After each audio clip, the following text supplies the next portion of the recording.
नमस्कार दोस्तों, Donald Trump ने मल्टी डायमेंशनल चेस गेम शुरू कर दी है खेलनी। किसके साथ? सिर्फ एक ही टारगेट है उनका, वो है चाइना। क्यों बोल रहा हूं? क्योंकि सबको तंग करके रखा है चाइना ने, और अमेरिका को लगता है कि आगे जाकर उनका कभी भी युद्ध रशिया से नहीं होगा, चाइना से होगा। इसलिए चाइना को कंटेन करना वो जरूरी है। आज जो ये डीप डाइव हम करने वाले हैं, मोस्ट कॉन्सिक्वेंशियल जो रिलेशनशिप है 21st सेंचुरी का, वो है अमेरिका और चाइना के बीच में। और जो ये सारा खेल हो रहा है, अलास्का में मीटिंग हो रही है, यूरोपियन यूनियन वहां गया है। अब देखिए, मेरी पिछले वीडियो में मैंने बोला यूरोप ने चाइना को आंखें दिखानी शुरू कर दी। यहां तक कि यूक्रेन ने भी चाइनीज कंपनीज को सैंक्शन करना शुरू कर दिया है। यानी कि एक स्ट्रेटेजिक कॉम्पिटिशन शुरू हो गया है अमेरिका और चाइना के बीच में।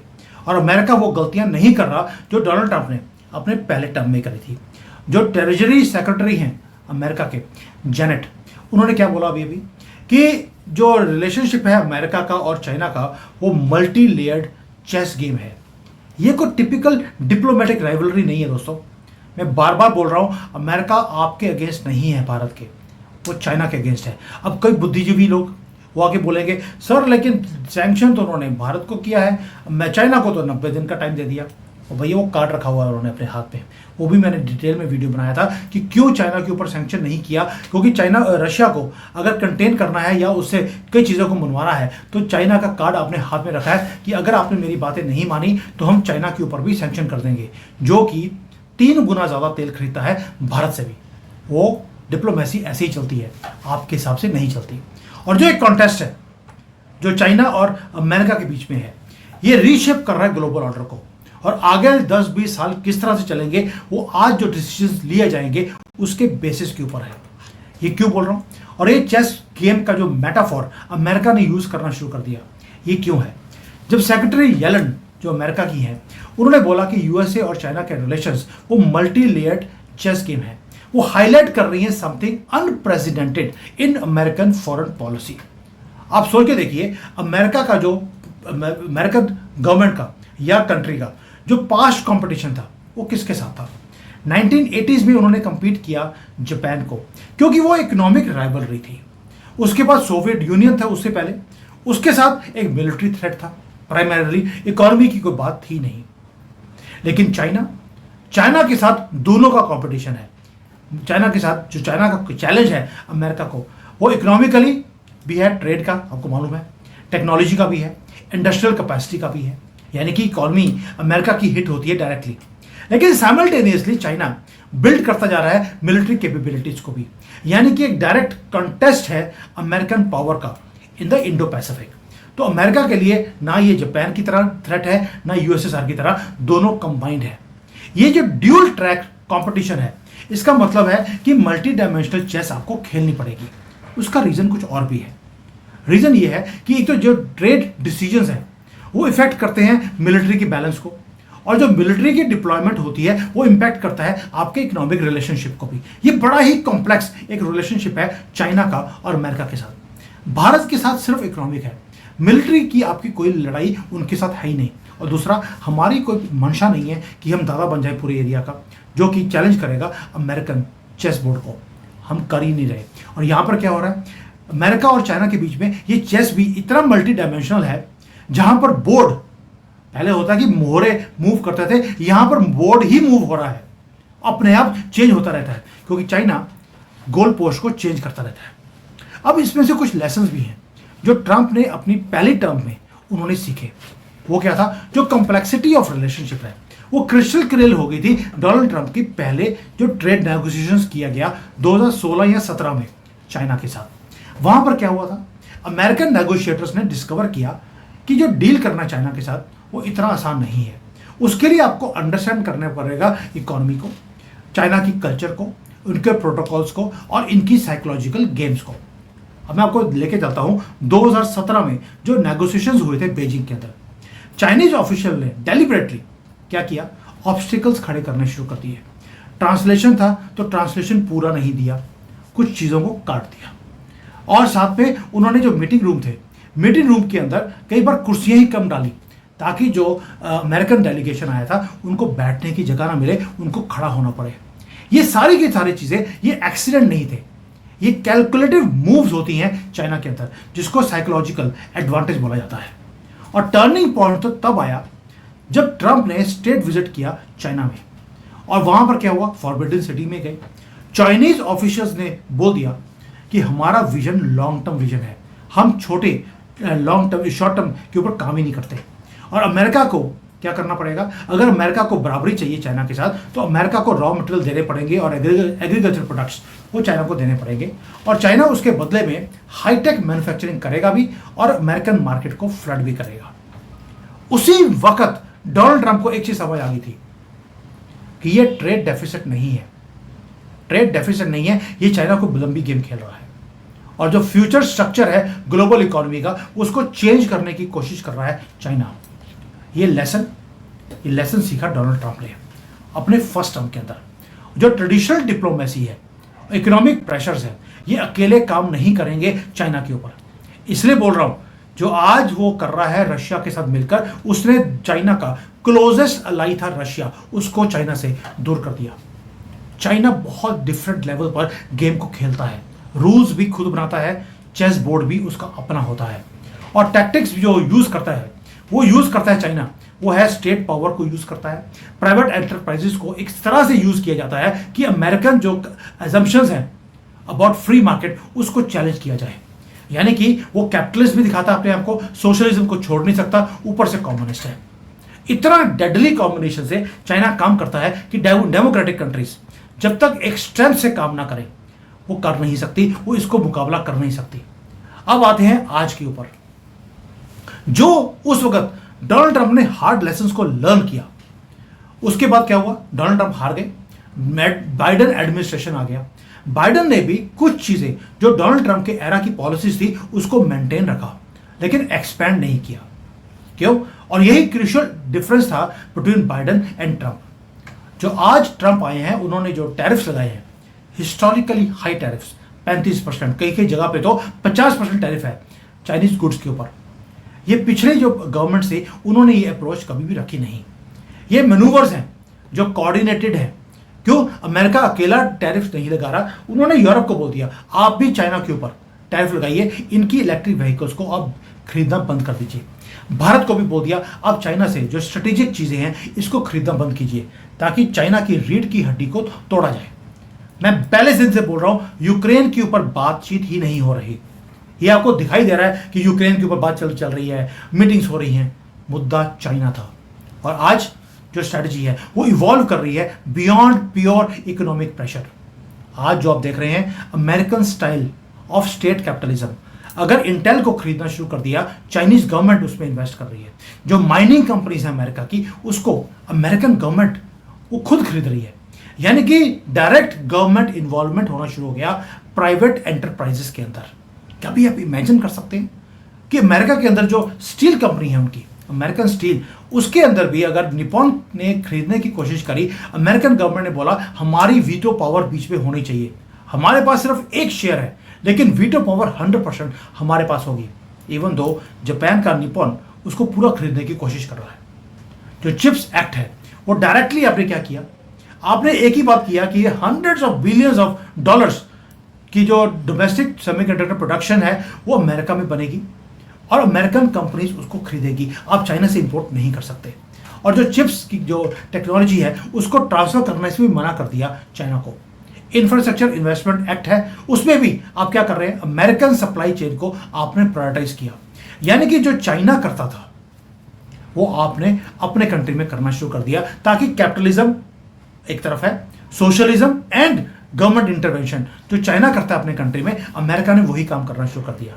यानी कि एक फंडामेंटल शिफ्ट है लड़ाई का अमेरिका का चाइना के साथ। China is adopting China's playbook, क्योंकि चाइना को अगर मात देनी है आपको चाइना की गेम खेलनी पड़ेगी। स्टेट पावर यानी कि जो कंट्री की पावर है उसको आपको गाइड करना पड़ेगा प्राइवेट एंटरप्राइजेस के अंदर, ताकि स्ट्रेटेजिक कंपटीशन में आप जीत जाए। चाइना आपको अपने डेमोक्रेटिक वैल्यू पे, जो आपके डेमोक्रेटिक वैल्यूज हैं, उस पर आपको हरा ना सके। अमेरिका ने क्या किया, जो सोशलिस्ट है या सीसीपी की पावर जो प्लेबुक है उसको कॉपी कर उन्होंने कंपटीशन देना शुरू कर दिया है सीसीपी को। और आयरनी देखिए, सोशलिज्म अमेरिका कर रहा है, विद चाइनीज कैरेक्टरिस्टिक्स और कंपटीशन को चेंज कर दिया। कंपटीशन को चेंज करने का मतलब है state capitalism with American characteristics आपने इंप्लीमेंट कर दिया। आपने डेमोक्रेसी को भी रखा, कैपिटलिज्म को, सोशलिज्म को और स्टेट इंटरवेंशन सारा कुछ मिक्स कर दिया। इसको बोलते हैं मल्टी डायमेंशनल चेस गेम। और जो मिलिट्री डायमेंशन है वो और भी ज्यादा आपने पंगा ले लिया। भैया आप सोच के देखिए, रिसेंट इंसिडेंट्स जो साउथ चाइना सी में हुए हैं वो इलस्ट्रेट करते हैं आपको कि जो बैलेंस है वो चेंज हो रहा है। यूएसए की जो नेवी के डिस्ट्रॉयर्स हैं वो जब फ्रीडम ऑफ जिसको बोलते हैं नेविगेशन के ऑपरेशंस करते हैं साउथ चाइना सी में, चाइनीज वेसल्स पीछे पीछे चलते हैं उनके, ये दिखाने के लिए कि भाई लड़ाई नहीं करेंगे लेकिन हम नजर रखेंगे आपके ऊपर। मैसेज क्लियर है, अमेरिका का मैसेज क्लियर है चाइना को, वी आर वॉचिंग यू, लेकिन हम डायरेक्ट कॉन्फ्लिक्ट में नहीं आएंगे आपके साथ। वैसे ही जैसे इकोनॉमी में डायरेक्ट कॉन्फ्लिक्ट नहीं है, बस थोड़ा टैरिफ ही लगाया है और प्लस हमने अपने कंपनीज में जो अमेरिकन कंपनीज है उसमें इन्वेस्ट करना शुरू कर दिया। और इन्वेस्ट करने का मतलब है अब इसका माल हम अमेरिका में बनाएंगे और अमेरिका में यूज भी करेंगे, चाइना की एंट्री नहीं होने देंगे। आपने डायरेक्ट कन्फ्रंटेशन की बजाय इनडायरेक्ट लड़ाई करनी शुरू कर दी है। इसी को बोलते हैं मल्टी डायमेंशनल चेस बोर्ड। और अमेरिका का जो रीजनल अलाइज है, रीजनल अलाइज को बोल दिया अब आप भी अपना टेम्परेचर इंक्रीज कीजिए चाइना के खिलाफ। जापान ने क्या किया, जापान ने सेल्फ डिफेंस फोर्स बना दी एक, यानी कि वो अट्रैक्ट कर रहे हैं चाइना के एयरक्राफ्ट कैरियर्स या उनके प्लेन्स या उनकी शिप्स कहां कहां मूव कर रही हैं। जापानीज इंटेलिजेंस वो कॉपी कर रही है, वो फॉलो कर रही है जो इनकी सेल्फ डिफेंस फोर्स है। फिलीपींस है, उन्होंने भी अपनी टेरिटोरियल क्लेम्स को मेंटेन रखा हुआ है और इकोनॉमिक प्रेशर पूरा है बेजिंग की तरफ से, लेकिन वो पंगा ले रहा है पूरा अपने सी के अंदर कि जमीन हमारी है, समंदर हमारा है, हम तुम्हें लेने नहीं देंगे। ये जो रीजनल डायनामिक्स हैं जिसको एक्टिवेट कर दिया डोनाल्ड ट्रंप ने, यानी कि वो शेप करेंगे ब्रॉडर कंपटीशन को, चाइना को आइसोलेट करने का पूरा प्लान है। ये ऐसे ही लड़ाई नहीं हो रही है या ऐसे ही डोनाल्ड ट्रंप जीत नहीं रहे हैं। चाइना की राइस एक चैलेंज नहीं है, वो थ्रेट है पूरी दुनिया के लिए और अमेरिका के लिए तो डायरेक्टली। और वो हर कंट्री को जो चाइना के आसपास लगता है वो तंग है इससे, उसे चूज करने पड़ रही है साइड्स कि वो चाइना के पाले में जाए या अमेरिका के, और अपने आप को वो हेज करने की वो कोशिश कर रहे हैं। दोस्तों सबसे जो कम या जिसको लीस्ट विजिबल हम क्रूशियल एस्पेक्ट बोलते हैं वो है ये कंपटीशन जो चाइना का अमेरिका के साथ हो गया है इंफॉर्मेशन में और टेक्नोलॉजी में। इसके बारे में कोई बात नहीं करता। अब इसमें क्या हो रहा है, चाइना ने इन्वेस्ट किया हैविली। मैं पिछले 2 साल से बोल रहा हूं, चाइना का कोई इंटरेस्ट नहीं है चम्मच बाल्टियां बनाने के लिए, ना खिलौने बनाने में। उनका इंटरेस्ट एक ही है कि इंफॉर्मेशन जो फोर्स है उसको अपने कंट्रोल में लिया जाए। तभी जो आप मोबाइल यूज करते हैं, आपके सीसीटीवी कैमराज हैं, वो सारे मेड इन चाइना है और उसके अंदर चिप लगी हुई है। हर इंफॉर्मेशन वो चाइना के पास जा रही है। आप किससे क्या बात कर रहे हैं, आप क्या खरीद रहे हैं, कहाँ जा रहे हैं, हर इंफॉर्मेशन चाइना के पास है। एक तो चाइना ने इंफॉर्मेशन की फोर्स बना ली, दूसरा उन्होंने कोऑर्डिनेट करना शुरू कर दिया कम्युनिकेशन को भी, साइबर कैपेबिलिटीज अपनी इंक्रीज कर ली, जिसको अटैच कर दिया मिलिट्री ब्रांच के साथ। यानी कि चाइना ने मॉडर्न कंपटीशन को ऐसे इंटीग्रेट किया है कि इकोनॉमी को, मिलिट्री को, टेक्नोलॉजी को, तीनों को मिक्स कर दिया।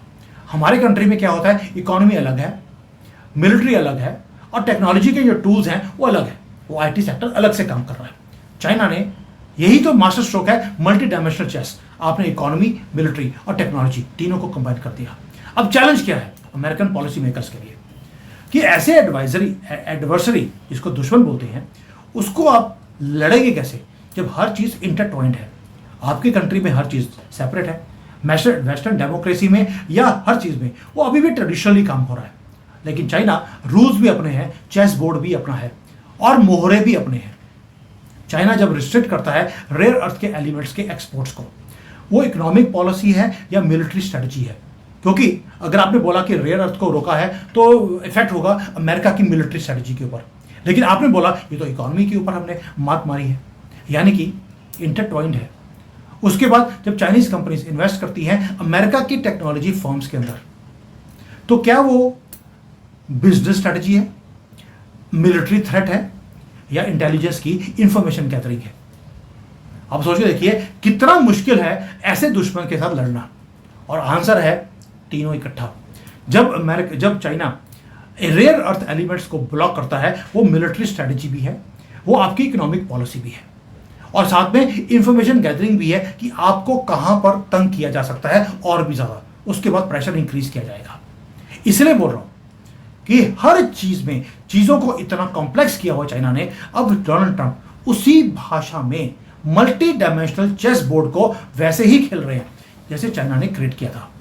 और जब दो largest economies in the world वो लड़ना शुरू होती हैं, उसमें नुकसान भी होता है और फायदा भी होता है। और ये जो मूव्स हैं जो आज खेली जा रही हैं, ट्रेड नेगोशिएशंस हैं, मिलिट्री डिप्लॉयमेंट्स हैं, टेक्नोलॉजी इन्वेस्टमेंट्स हैं, ये सब स्ट्रेटेजिकली डोनाल्ड ट्रंप करते जा रहे हैं। ये डिटर्मिन करता जा रहा है कि आगे जाकर ये कंपटीशन को कैसे मैनेज किया जाएगा, या ये बहुत ही बड़ा एक डेंजरस कॉन्फेडरेशन की तरफ ये दोनों कंट्री जाएंगी। डोनाल्ड ट्रंप ने बोल दिया शिप बिल्डिंग है तो अमेरिका में होगी, अब चाइना से शिप बनकर नहीं आएगी। 1 अक्टूबर से कोई भी शिप जो चाइना से बनी होगी उसके ऊपर एडिशनल टैक्स लगाया जाएगा अगर वो अमेरिकन पोर्ट्स के ऊपर जाती है।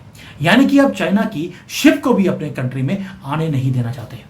यानी कि एक चीज सटन है, आउटकम जो आएगा ये अमेरिका और चाइना के लड़ाई के बीच में, it will shape the future global order for generations to come. क्योंकि चाइना ने जो अपनी मनमर्जी करनी थी इतने सालों से वो कर ली, अपने रूल्स, अपना ही चेस बोर्ड, अपने ही मोहरे और अपने तरीके से वो काम करता रहा। मोदी जी ने भी रिसेंटली देख लिए, वांगी जब भारत में आया हमने कैसे बेइज्जती करी है उसकी। भी वो भारत में बैठा है और जयशंकर जी उड़कर रशिया पहुंच गए, वांगी को मीटिंग करनी पड़ी मोदी जी के साथ। वहां पर क्या नेगोशिएशन हुआ है मैं ऑलरेडी बड़ी डिटेल में वीडियो इसके ऊपर बना चुका हूं। So please be informed, be engaged, keep watching these things, क्योंकि बहुत डीप डाउन ये चीज़ें हैं, ये मीडिया में नहीं आएगी। ये वो एनालिसिस है जो, बिकॉज एक तो मेरी खुशनसीबी है कि मैं यहाँ चाइना रहता हूँ और यहाँ पर जो बड़े बिजनेसमैन हैं उनके साथ मेरा उठना बैठना है, क्योंकि I am working for this large companies.